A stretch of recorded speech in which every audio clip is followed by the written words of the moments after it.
ఇక్కడ వాళ్ళు అలాగే అంటారు కానీ నేను 15 నిమిషాలు తీసుకుంటా టైం, నా సంగతి నాకు తెలుసు. పవన్ కళ్యాణ్ గారి గురించి నేను ప్రత్యేకంగా చెప్పాల్సిన అవసరం లేదు. ఆయన మానవత్వం పరిమళించిన మంచి మనిషి. ఎంత గొప్పవాడంటే చాలా గొప్పవాడు అని చెప్పడానికి మాత్రమే మనకు చేతనవుతుంది. చిన్నప్పటి నుంచి ఆయన 17వ సంవత్సరం నుంచి నేను చూస్తున్నటువంటి వ్యక్తిగా నాకు తెలుసు. అప్పటి నుంచి ఇప్పటి వరకు ఏదో ఏదో ఏదో చెయ్యాలి అనేటువంటి తపనతోటి సమాజానికి ఏదో ఉపయోగపడాలి, I want to do something for the society sir అని చెప్పినప్పటి నుంచి ఇప్పటి వరకు నాకు తెలుసు. అప్పటి నుంచి ఇప్పటి వరకు ఎదురు లేకుండా తనంతట తను వేసుకున్నటువంటి బాటలో నడుస్తూ వెళ్ళాడు తప్ప ఎవరి బాటలో నడిచి వెళ్ళలేదు పవన్ కళ్యాణ్. మైండ్ తన బాటలో వస్తున్నటువంటి ముళ్ళు, అవాంతరాలు, కష్టాలు, సుఖాలు తనంతట తాను ఎదురు తిరిగి రొమ్ము విరిచి నడుచుకుంటూ వెళ్ళాడు తప్ప ఎవరు వేసుకున్న బాటలో వెళ్ళలేదు. ఆయన వేసుకున్న బాటలో 10 మందిని నడిపిస్తూ వచ్చాడు. ఒక్క మాటలో చెప్పాలంటే ఆయన ఒక స్వయం శిల్పి, తన్ను తాను చెక్కుకున్నటువంటి శిల్పి. హీస్ ఎఫర్ట్ పెట్టి కష్టపడి పైకి వచ్చిన వ్యక్తి కాదు, హీస్ డెస్టినేషన్. నాకు తెలిసి ఆయన జీవితం ఒక అద్భుతమైనటువంటి సౌందర్యవంతంగా కళాకృతిగా తీర్చిదిద్దినటువంటి వ్యక్తి. ఈయన దేవుణ్ణి ఎందుకు నమ్ముకున్నాడు అనేటువంటి ఆలోచన మనకు వస్తే, ఏదో ఒక మధ్యతరగతి కుటుంబంలో పుట్టినటువంటి వ్యక్తి అలా అలా తను తాను పెంచుకుంటూ వస్తే తెలియదు భగవంతుడు ఎక్కడ ఎలా తలుపు తిప్పుతాడో తెలియకుండా ఆయన తను ఎలా మలుపు తిప్పుకున్నాడంటే, ఈయన సినిమా యాక్టర్ ఏంటి, ఎవరితో మాట్లాడు, ఎటు పక్కన నిలబడతాడు, ఈయన సినిమా యాక్టర్ ఏంటి అని మనం అనుకుంటే, కాదురా నువ్వు సినిమా యాక్టర్ అయి తీరాలని చిరంజీవి గారు, సురేఖ గారి ప్రోత్సాహంతో అక్కడ అమ్మాయి ఇక్కడ అబ్బాయి అనే సినిమాలో యాక్ట్ చేశాడు. పోనీ యాక్ట్ చేశాడు, అలా అయిపోయింది.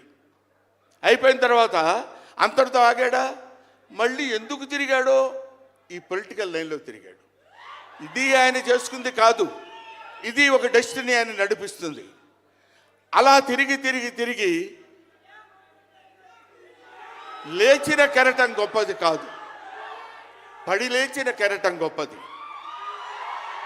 ఎంతమంది ఎన్నైనా అనుకోనివ్వండి, సముద్రం అంతా ఒకసారి ఎదురొచ్చి గుండెల మీద కొట్టినా సరే స్ట్రైట్గా నిలబడి చెప్పగలిగినటువంటి ఏకైక వ్యక్తి మా పవన్ కళ్యాణ్. ఆ రాయి అలా నిలబడి ఉంటుందంతే, సముద్రం వచ్చి గుద్దుకొని వెనక్కి వెళ్ళిపోవాలి తప్ప అది కదలదు. అది ఆయన గొప్పతనం కాదు, దిస్ ఈజ్ ఆల్సో డెస్టినీ. ఆయన అలా రుచించబడ్డా అటువంటి వ్యక్తి ఇన్ని అవమానాలు, ఇన్ని భయంకరమైన సిచ్యువేషన్ అంతా తిరగబడి ఈయన మినిస్టరా, ఈయన డిప్యూటీ సీఎమ్మా, ఇది ఆయన గొప్పతనం కాదు, దిస్ ఈజ్ ఆల్సో డెస్టినీ. ఇదంతా ఆయన నమ్ముకున్నటువంటి పరమేశ్వరుడు లిఖించినటువంటి ఒక అద్భుతమైనటువంటి సిచ్యువేషన్ అయింది. అందువల్ల పవన్ కళ్యాణ్ గారు బతుకు మీది చావు మీది, బతుకంతా దేశానిది అంతే. పుట్టుక మీది చావు మీది, ఈ రెండే మీవి. అలాగా తన ఎందుకండి ఆయనకి మేము ఎన్నోసార్లు చెప్పాం, మమ్మల్ని మామూలుగా నేను పెద్దవాడిని కాబట్టి డైరెక్ట్గా తిట్టలేక చిన్న మందలింపించినది, ఎందుకంటే మనకి ఆ రాజకీయాలండి ఎందుకండి. నో, ఎప్పుడైతే మూర్ఖత్వం అనే పదం మనం వాడతాం, కానీ మూర్ఖత్వానికి ఇంకో పదం ఏంటంటే పట్టుదల. పట్టుదల ఉంటే ఏదైనా చేయగలం. నువ్వు నా దగ్గరికి రావద్దు సుమా, వెళ్ళు.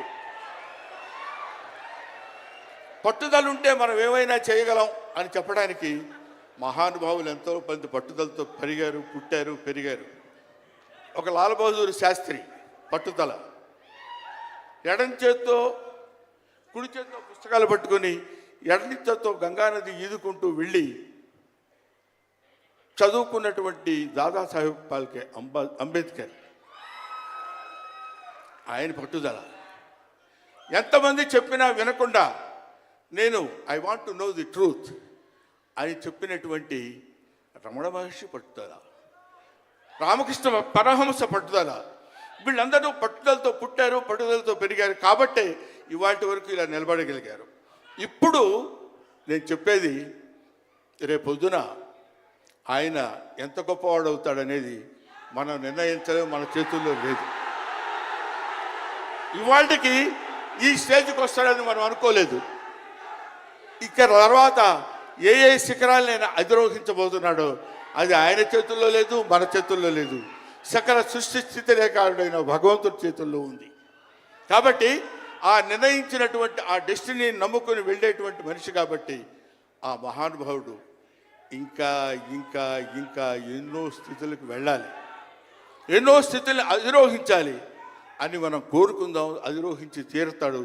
అస్తు అస్తు అస్తు, శుభమస్తు. ఇది జరిగి తీరుతుంది, ఇది నిత్య సత్యం. చాలు. ఏవయ్యా, నువ్వు పొగట్టడానికి వచ్చావా ఇక్కడికి? పవన్ కళ్యాణ్ గురించి చెప్పడానికి వచ్చావా, లేకపోతే ఆయన గురించి గొప్పగా చెప్పడానికి, ఆయన పొగట్టడానికి వచ్చావా అనుకోవచ్చు. మీకు ఒక చిన్న విషయం చెప్తున్నాను. ఆయన సంవత్సరం క్రితం చూశాను, 1 year బ్యాక్ చూశాను, మళ్ళీ ఇప్పుడు చూస్తున్నాను. మధ్యలో ఒకసారి ఏదో ఒంట్లో బాగోలేదంటే మాత్రం చూశాను. ఆయనతో ఫోన్లో మాట్లాడింది లేదు, ఆయన గురించి నాకు తెలిసింది లేదు. మా ఇద్దరి మధ్య ఉన్నది స్నేహం కాదు, ఆత్మీయత. ఆత్మీయత వేరు, స్నేహం వేరు. ఆత్మలు కలిసేటువంటి ఒక అద్భుతమైనటువంటి సంబంధం మా ఇద్దరి మధ్య ఉంది కాబట్టి మనం చెప్తున్నాం. సరే, ఇక నీ సోది ఇది ఆపబోయా. చెప్పు హరిహర వీరమల్లు గురించి.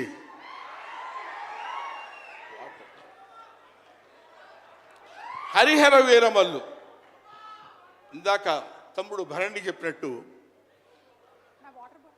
శివుడు ఒక్కడొస్తేనే, శివతాండవం చేస్తే 14 లోకాలు దద్దరిల్లిపోతాయని చెప్తారు. అవునా?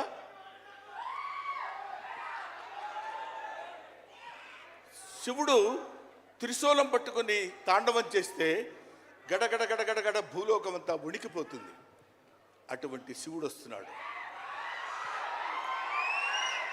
విష్ణుమూర్తి సుదర్శనాన్ని వదిలితే ఎంతోమంది శిశుపాలు నుండి సంహరించగలిగిన శక్తి ఉంది అతనికి. ఒకడు హరుడు, ఒకడు హరి. విష్ణుమూర్తి, శివుడు వీళ్ళిద్దరూ కలిసి వస్తున్నాడు. హరిహర వీరమల్లు, వీరమల్లు పేరుతో వచ్చినటువంటి హరిహర.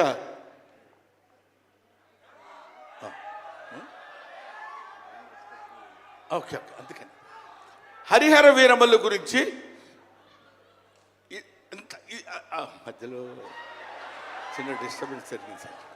సరే, ఏదేమైనా ఆ సినిమా గురించి ఇంక నేను చెప్పాల్సిన పని లేదు, మీరు చూస్తారు కాబట్టి.